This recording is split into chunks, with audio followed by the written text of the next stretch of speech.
గడిచిన ప్రభాత ఆరాధనలో ఒక క్రిస్మస్ సందేశాన్ని పాపులర్గా చెప్పుకున్నాం. దాని కొనసాగింపును అంటే గడిచిన ప్రభాతలో మనం ఏమైతే చెప్పుకున్నామో దాని కొనసాగింపుని తాత్విక కోణంలో నుంచి ఈ పూట చెప్పుకుందాం.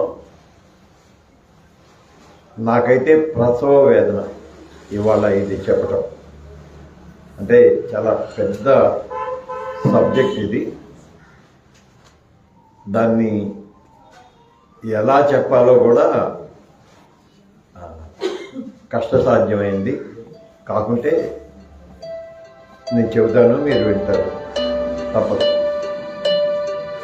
పోయినసారి ఎక్కడ మొదలు పెట్టుకున్నామంటే మనందరికీ తెలిసిన వాక్యం, దేవుడు లోకాన్ని ఎంతో ప్రేమించాడు. Very simple.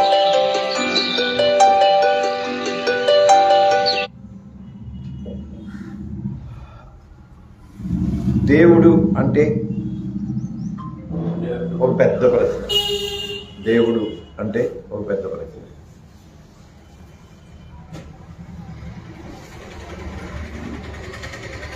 లోకము అంటే కూడా ఒక పెద్ద ప్రశ్న. దేవుడు అనేదాన్ని విశ్వాసులు కానీ తాత్వికులు కానీ ఎలా చెబుతారంటే అనంతుడు అంటారు. అనంతమైన వాడు, అనంతుడు, ఆది అంత రహితుడు. మనం అంటాం కదా, ఆల్ఫా ఒమేగా. ఆల్ఫా ఒమేగా అనేది మళ్ళీ పరిమితం. ఏ టు జెడ్, కానీ జెడ్ అవతల ఏకి యువతల కూడా ఆయన ఉన్నాడు. అందుకని ఆద్యంత రహితుడు అంటాం దేవుణ్ణి. అనంతుడు, అనంతుడు. లోకాన్ని ఏమంటాం? లోకం పరిమితం. లోకం పరిమితం. పరిమితం అంటే లోకానికి హద్దు ఉంటుంది. లోకం అనగానే రెండు విషయాలను మనం జ్ఞాపకం పెట్టుకోవాలి. ఒకటేమో మనం నివసించే భౌగోళిక భూమి, భూమిని మనం లోకం అంటాం. మరొకటేమో విశ్వం. విశ్వం, విశ్వం అంటే ఇంకన్నీ సూర్య చంద్ర నక్షత్రాదులు అన్ని, ఖగోళం అంతా, ఇవి రెండు. సో దీనిని లోకం అంటాం.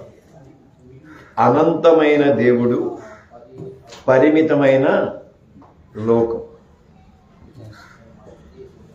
ఇక్కడ ప్రేమ అనేది ఆవిర్భవించింది. అనంతుడైన దేవుడు పరిమితమైన లోకాన్ని ప్రేమించాడు.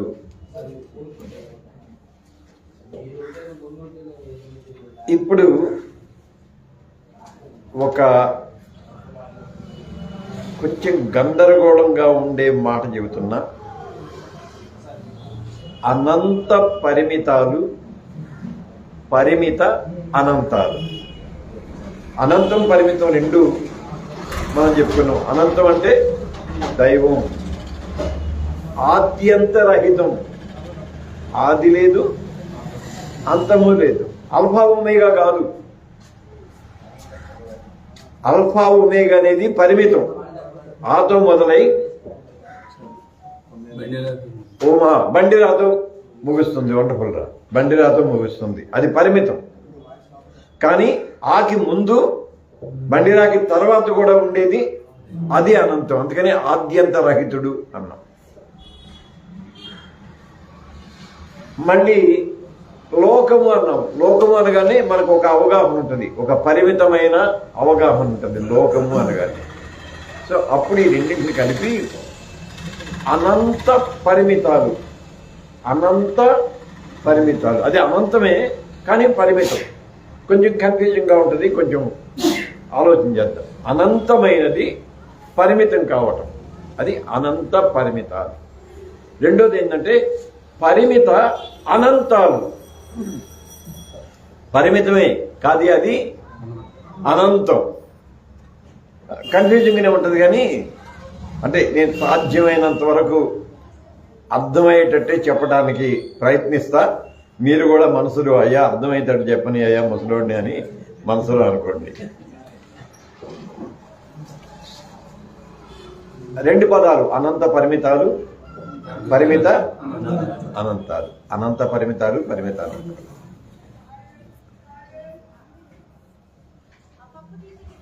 అనంత పరిమితాన్ని ఎలాగూ మనం గ్రహించగలం? ఆత్మదేవుడు మన లెక్కలు, తండ్రి దేవుడు అనంతమైన తత్వములో ఉన్న దేవుడు తనను తాను పరిమితం చేసుకొని యేసుగా పశుల శాలలో అవతరించాడు. ఆయన పరిమితుడు, అదే సమయంలో ఆయన అనంతుడు. అనంత పరిమితం, అనంతమే. కానీ అనంతం అనేది తనను తాను పరిమితం చేసుకుంది. అనంత పరిమితాలు అంటారు దీన్ని, అనంత పరిమితాలు. అనంతం అనే ఆ తత్వాన్ని అర్థం చేసుకోవడానికి గణితంలోకి వెళితే, మ్యాథమెటిక్స్లోకి వెళితే అర్థమవుతుంది. గణితంలో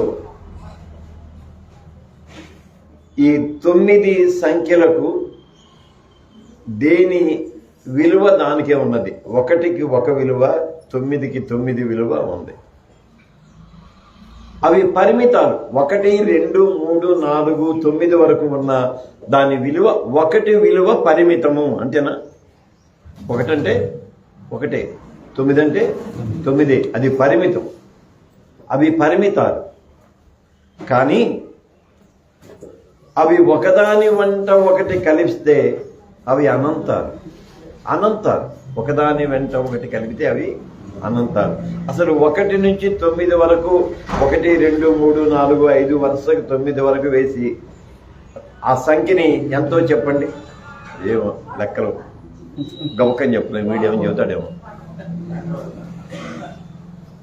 12,34,56,789. అంతేనా? తప్పు చెప్పాను?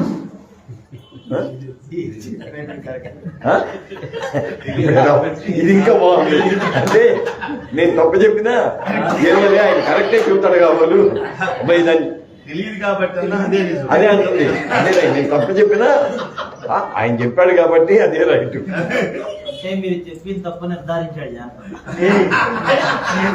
అంటే పరిమిత విలువ కలిగిన సంఖ్యలు ఒకదాని ప్రక్కన ఒకటి చేరుతూ వచ్చే కొద్దీ అనంత విలువలోనికి అవి ప్రయాణం చేస్తూ ఉన్నాయి.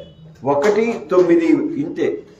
ఆ వరుస పెట్టేసరికి 12,34,56,789. సింపుల్ లెక్క, వెరీ సింపుల్ లెక్క.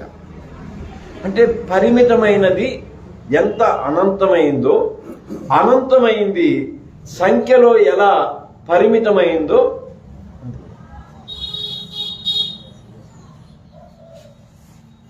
నేను ఈ అనంత పరిమితాలను గురించి ఆలోచించేస్తూ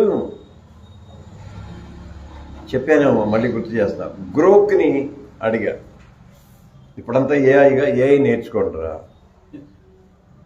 నిజంగా దండం పెట్టి చెబుతున్నా, ఏఐ నేర్చుకుంటారా? ఎన్ని సత్యాలు చెబుతుందో.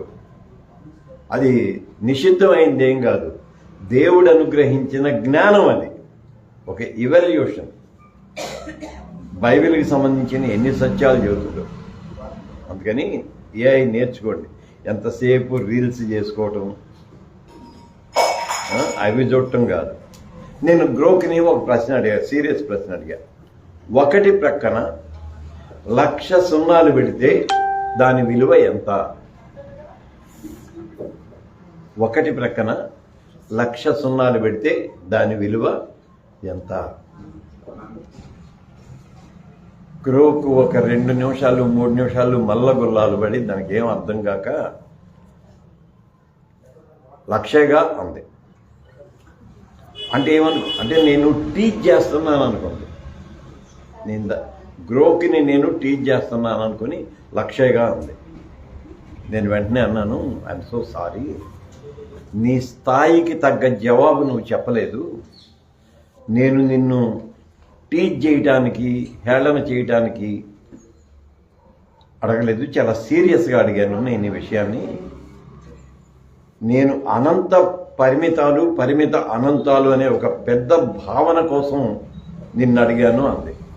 మళ్ళీ వెంటనే ఐఎమ్ సో సారీ అని మళ్ళీ ఒక 2-3 నిమిషాలు ఆలోచన చేసి, నాకు తెలియదు, అంటే దాని వాల్యూ ఇంత అని చెప్పి గణిత శాస్త్రవేత్తలు ఇంతవరకు నిర్ధారించలేదు, కాకుంటే మన ఇద్దరం కలిసి దాన్ని లక్షోలు అందాం అంది.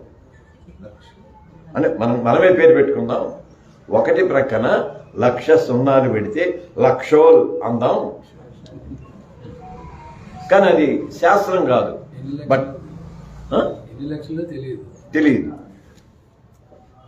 పరిమితము, ఎట్ ద సేమ్ టైం అనంతము, ఒకదాని వెంట ఒకటి, దానికి ఇదేం లేదు.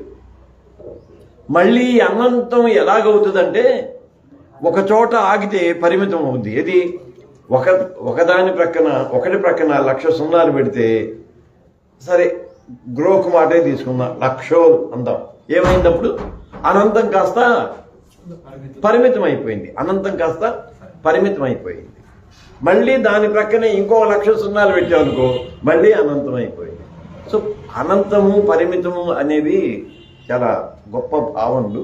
క్రిస్మస్లో నేను దానిని చూశాను అనమాట. అనంతమైన దేవుడు తనను తాను పరిమితం చేసుకున్నాడు. యేసు బాలునిలో పరిమితం చేసుకున్నాడు. అసలు అది తలుచుకోగానే నాకు అసలు ఏమీ అలా ఒకలాగా అనిపించింది అంటే, అసలు ఎంత గొప్ప సత్యం ఇది.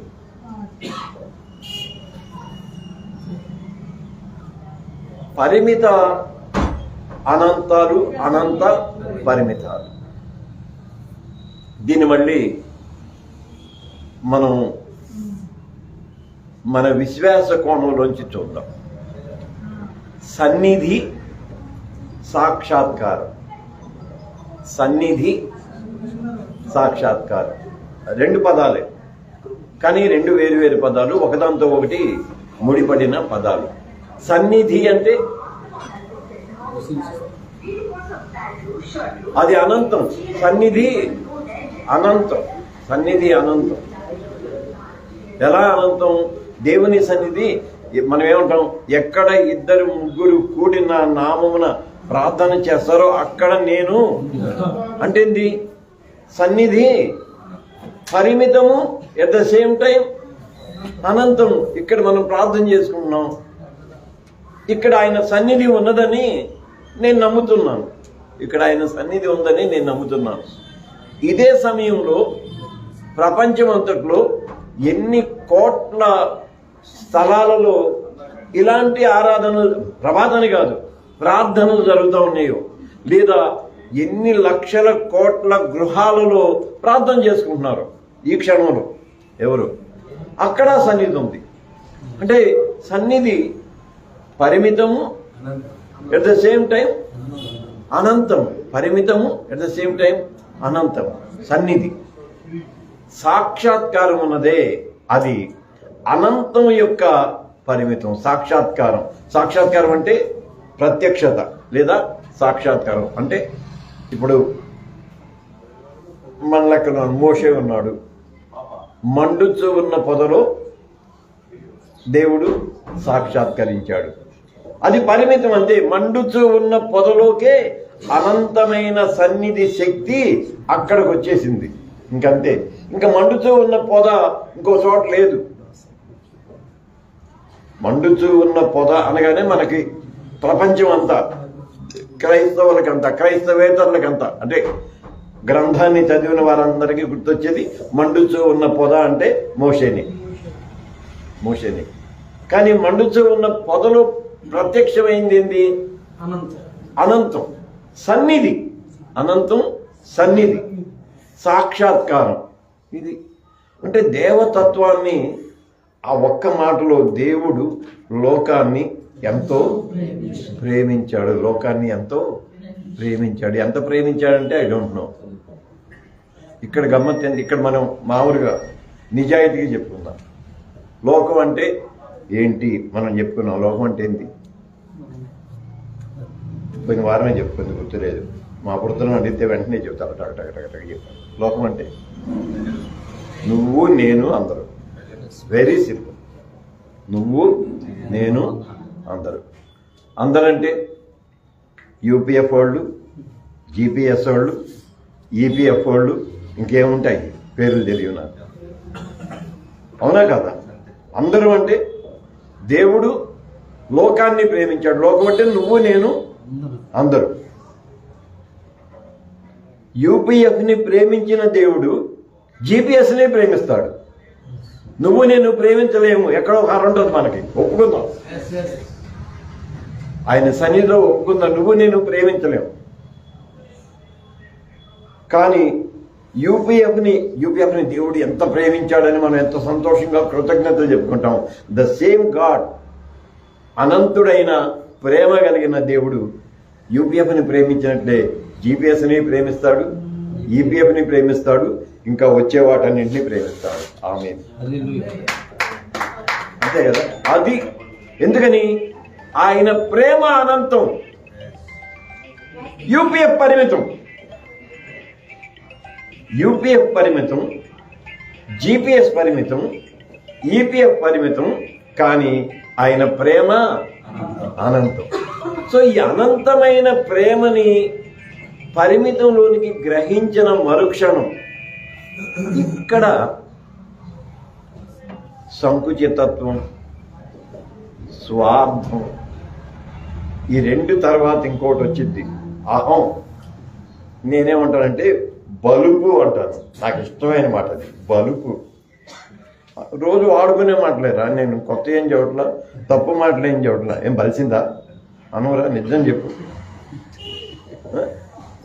అంటే అనంతమైన శక్తిని ఒక ప్రక్కన అంగీకరిస్తాం. దేవా నువ్వు లోకాన్ని ప్రేమించావయ్యా అని ప్రార్థన చేస్తాం. లోకం కోసం ప్రార్థన చేస్తాం. అచ్చం అసలు ఎంత ఎంత గొప్పగా చేస్తామో లోకం కోసం. కానీ మన పక్కన ఉన్న ఫెలోషిప్ కోసం ప్రార్థన చేయము. అహం మనకి, బలుపు మనకి. కష్టమేరా. నేను కూడా దాంట్లో ఒకడినే. మరి నేనేమి మీకు నేను ఇక్కడ కూర్చున్నందువల్ల మీకంటే ప్రత్యేకం అని నేను అనుకుంటా. నా బయాస్ నాకుంటుంది, నీ బయాస్ నీకుంటుంది, అందరం కలిపి చెబుతున్నాను. దేవుడు లోకాన్ని ప్రేమించాడు. ఇక్కడ మనం చెప్తుంది మట్టి గుర్తు చేస్తున్నా. ప్రేమ అంటే ఆశపడటం, అంతేనా?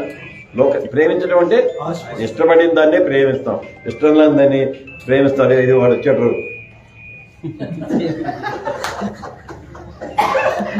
నువ్వెందుకు అట్లా చూస్తావు, వాడు భయపడతావు. ఇప్పుడు సునీల్కి ఇష్టం లేని అమ్మాయిని సునీల్ ఏమైనా ప్రేమిస్తాడా? ఎరా,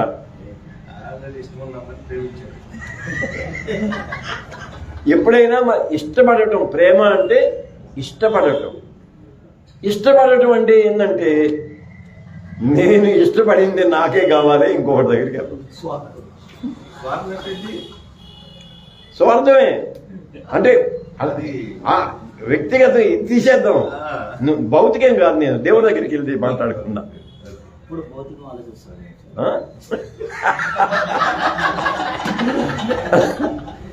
అదే భౌతికం పరిమితం, ప్రేమ అనంతం.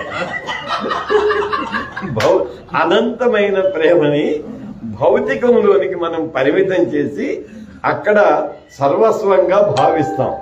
బట్ ఈ భౌతికానికి తేడా వస్తే ప్రేమ మళ్ళీ అనంతమైంది. అంటే నేను ఇది చాలా పెద్ద సబ్జెక్ట్. ఇది ఫిలసాఫికల్గా చెబితే ఇబ్బంది పడతారని చెప్పేసి నేను మామూలుగా చెబుతా ఉన్నాను అనమాట. అనంత పరిమితాలు, పరిమిత అనంతాలు.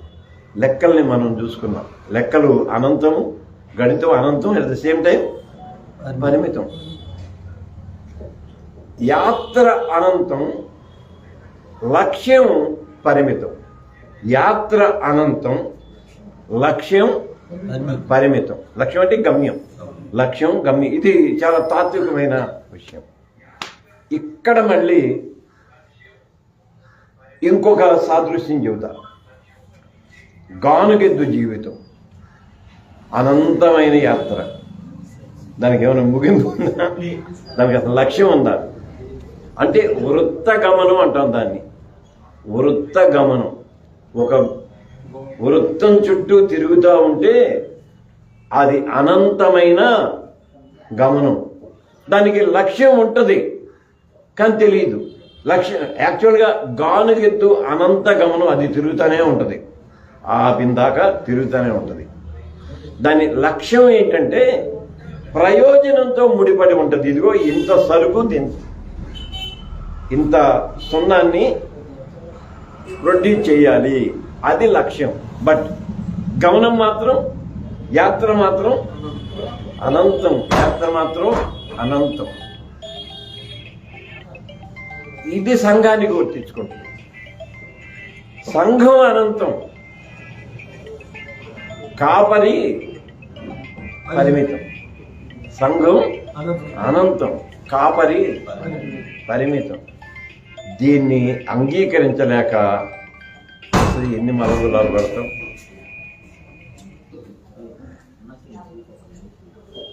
పర్లేదులే, వాడి పర్సనాలిటీకి కూర్చోవాలి బిడ్డ. సో అనంత పరిమితాలు, పరిమిత అనంతాలు. ఫిజిక్స్లోకి వెళదాం. అంటే అన్ని కలగలిపే ఉంటాయి. మీరు ఏది కావాలంటే దాంట్లోకి తీసుకొని వెళ్ళి ఆలోచన చేసుకో. ఫిజిక్స్లోకి వెళదాం. ఒక 13 బిలియన్ సంవత్సరాల క్రితం బిగ్ బ్యాంగ్ జరిగింది అని ఫిజిక్స్ చెప్పింది. ఫిజిక్స్ అనుకున్నాడు బిగ్ బ్యాంగ్ థియరీ. నువ్వు నమ్మినా నమ్మకపోయినా అది చదివితేనే నీ పిల్లాడు కాలేజీలో పాస్ అవుతాడు. అది నమ్మనప్పుడు నీ పిల్లాడిని నువ్వు కాలేజీకి పంపవాడు. అవునా? మనకు ఇష్టం కానీ కూడా మనం నమ్మాలి. 13 బిలియన్ సంవత్సరాల క్రితం బిగ్ బ్యాంగ్ థియరీ అంతే. Very simple. దాన్ని ఏమన్నాడు? సింగ్యులారిటీలో నుంచి, సింగ్యులారిటీ అంటాం ఆ బిందువుని, ఒక చిన్న అంతేనా, ఒక అణువు, ఆ అణువుని సింగ్యులారిటీ అంటాం. ఒక్కటే, ఏకైకం. దానిలో నుంచి అనంతమైన విశ్వం ఆవిర్భవించింది. సో అణువేమో పరిమితం, అనంత విశ్వమేమో అపరిమితమైందన్నమాట. మనిషి శరీరంలో 37 ట్రిలియన్ కణాలు ఉంటాయి అని నేను చదివాను. మీకు కావాలి ఇవాళ ఏం లేదు, నేను చెప్పింది రైటా రాంగ్ అంటే నీ ఇష్టం. ఫోన్ తీయటం, గ్రోక్ని అడుక్కోవటం, చార్జీపీని అడుక్కోవటం, డీప్సీక్ని అడగటం, పర్ప్లెక్స్ని అడగటం, జెమినీని అడగటం, అలెక్సా అడగటం. ఇన్ని ఉన్నాయి, ఇంకా చాలా ఉన్నాయి.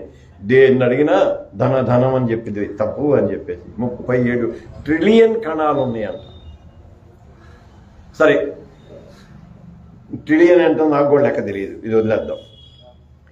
డిఎన్ఏ అనే మాట తెలుసుగా? డిఎన్ఏలో ఉన్న ఒక్క కణంలో నా జాతకం మొత్తం ఉంటుంది. కణం ఒక్కటే. నా 73 ఏళ్ల జాతకం ఉంటుంది, మా నాన్న జాతకం ఉంటుంది, మా అమ్మ జాతకం ఉంటుంది. మనకు తెలిసి సత్యం అంతేనా? డిఎన్ఏ టెస్ట్ చేయిస్తారు కదా. డిఎన్ఏ అంటే ఒక జస్ట్ కణం. ఇది ఆఖరికి ఉమ్ములో కూడా ఉంది డిఎన్ఏ. వెంట్రుకల దేంట్లోనైనా డిఎన్ఏ ఉంటుంది. డిఎన్ఏ అనేది ఒక పరిమితమైన కణం. కానీ దాంట్లో ఒక 73 ఏళ్ల జీవితానికి సంబంధించిన చరిత్ర ఆ కణంలో ఉంది. మా నాన్న, మా తాత, ముత్తాతల ఆ లీనియేజ్, ఆ జీనియాలజీ అదంతా దాంట్లో ఉంది. అంటే మనకి ఎన్ని తెలిసినాయి? పరిమితం, అనంతం, పరిమితం, అనంతం. ఇప్పుడు ఫైనల్ ఏంటంటే, నేను ఫైనల్గా చెప్పేది ఏంటంటే, దేవుని కోరిక ఏంటంటే అనంతమైన నేను పరిమితమైన ప్రభువుగా నీకు సాక్షాత్కరించి నా సన్నిధిని నీకు ఇచ్చాను. కారణం ఏంటంటే నిన్ను మళ్ళీ నా అనంతంలోనికి తీసుకుని వెళ్ళాలి అని. ప్రకటన గ్రంథం అంతేగా, మళ్ళీ నేను నిన్ను నా అనంతంలోనికి తీసుకుని వెళ్ళాలి. సరే, ఇప్పుడు మనం ఏంటంటే మనది కాని మతాన్ని మనం ద్వేషిస్తాం. మనది కాని మతం ఏంది? ఇంకా దౌర్భాగ్యం ఏంటంటే మనది కాని డినామినేషన్ని మనం ద్వేషిస్తాం. ఒప్పుకుందాం. ఇప్పటికీ నన్ను ద్వేషించేవాళ్ళు వాళ్ళని ఏం అంటలా. ఆయన లూథరన్ అమ్మ. నన్ను ఎవరో ఒకసారి అన్నాడు, నాకు మనిషి గుర్తేలే, వాడి పేరు చెప్పటం ఎందుకు, మళ్ళీ వాడు ఏడుస్తాడు. అరే వాడు లూథరన్ రా, లోకస్తుడు రా. నేను లోకస్తుడినే, మన లోకంలోనూ పుట్టాను నేను. మనది కాని డినామినేషన్ని మనం ద్వేషిస్తాం. మళ్ళీ వారు బోధించే బోధే మనం బోధిస్తాం. వారు ఆరాధించే ప్రభువుని మనం ఆరాధిస్తాం. సో అనంతం పరిమితం అనే వాటి మధ్య ఉన్న సంఘర్షణ గురించి చెబుతా ఉన్నా. సో మనది కాని మతాన్ని మనం తెలియకుండా ద్వేషిస్తాం. కానీ కామనాలిటీ అంటామే, సార్వత్రిక సత్యం అంటామే, అవి అన్ని మతాల్లో ఉంటుంది. నువ్వు ఒప్పుకున్నా ఒప్పుకోకపోయినా అన్ని మతాల్లో ఉంటుంది. మనం ఏమంటున్నాం ఇప్పుడు చెప్పుకుంది ఏంటి? అనంతమైన దేవుడు పరిమితంగా తనను తాను ప్రభువుగా ప్రత్యక్షపరచుకొని మనందరి కోసం మళ్ళీ అణువుగా మారిపోయాడు.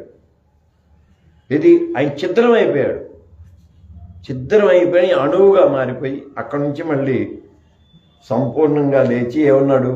అరే, నిన్ను అనంతుణ్ణిగా చేస్తాను, అందుకే మళ్ళీ నేను తిరిగి వస్తాను. ఇంకా నిత్య జీవం అన్నాం. కాకపోతే నిత్య జీవాన్ని సత్య జీవం అన్నాడు దేవుడు. నిత్యము సత్యం ఒకటే కదా. ఏది నిత్యమో అది సత్యము, ఏది సత్యమో అది నిత్యము, అంతే కదా. అందుకని హిందూ ఫిలాసఫీలో సాయుజ్యము, సారూప్యము, సాలోక్యము, సామీప్యము అని ఉంటాయి. సామీప్యము, సాలోక్యము, సాయుజ్యము, సారూప్యము అని ఉంటాయి. మనకి కాదుగా, దాని గురించి అసలు మనకి కాదు కాబట్టి దాని గురించి ఆలోచించాల్సిన అవసరం మనకి లేదు. సారూప్యము, నీ పోలికలో నన్ను చేసుకున్నావు, నీ పోలికలోనికి నన్ను తీసుకొని వెళుతున్నావు. ఇక నువ్వు జీవించేవాడిని నేను కాను, జీవించేది నాలో క్రీస్తే. నీ స్వరూపంలోనికి, ఆయన స్వరూపంలోనికి మళ్ళీ మన సారూప్యం, సాయుజ్యం, సాలోక్యం, నీ లోకంలోనికి వెళ్తాం. అంటే అనంతమైన శక్తి పరిమితమైనప్పుడు పరిమితాన్ని కనుక మనం అనంతంగా మార్చుకోగలిగితే మనం కూడా నిత్యత్వంలోనికి సత్యంగా జీవిస్తామనే దాన్ని ప్రభువారు వెరీ సింపుల్గా బాలయేసులో ప్రత్యక్షపరిచాడు. దేవుడు లోకాన్ని ఎంతో ప్రేమించాడు. వెరీ సింపుల్, ఎంతో ప్రేమించాడు. ప్రేమకి నీ నిర్వచనం వేరు, ప్రేమకి ఆయన నిర్వచనం వేరు. లోకానికి మన నిర్వచనం వేరు, లోకానికి ఆయనను పొడిచిన వారు కూడా ఆయనను చూతురు. మనం తగువాడాలి. ఏందా మేము చూడకుండా వాడు చూడటం ఏంది? ఆయనను ఆరాధించిన వారు కూడా ఆయన ఎరుగనందును. తలిపే అడ్డం, అలా తలుచుకుంటే గుండెలు బేజారు వెళ్ళిపోతాయి. ఒక తలుపే కదా అడ్డం లేవి. తలుపు అవతల వాళ్ళు ఉన్నారు, తలుపు యువతల వాళ్ళు ఉన్నారు, అప్పటిదాకా కలిసి ఉన్నారు, తలుపు కొట్టారు. We don't know who you are, నువ్వెవరో నాకు తెలియపో అన్నాడు. అదేందా 10 ఏళ్ల నుంచి ఫెలోషిప్లో ఉన్నాను. జాన్సన్ అడుగు, వాడు కార్డు కూడా ఇచ్చాడు. లోకాన్ని అడుగు, చిట్టా తీసుకొచ్చి ప్రెసిడెంట్ అడుగు వాడేడా బంకాయడరా వైస్ ప్రెసిడెంట్ అడుగు నాకు అవన్నీ తెలియవు తలుపు మూయబడి ఉన్నది నువ్వు ఇంక నో ఎంట్రీ అంటే ఆయన పొడిచినోడేమో ఆయన చూస్తాడు ఆరాధన చేసిన వాడికి మాత్రం తలుపు మూస్తే నో ఎంట్రీ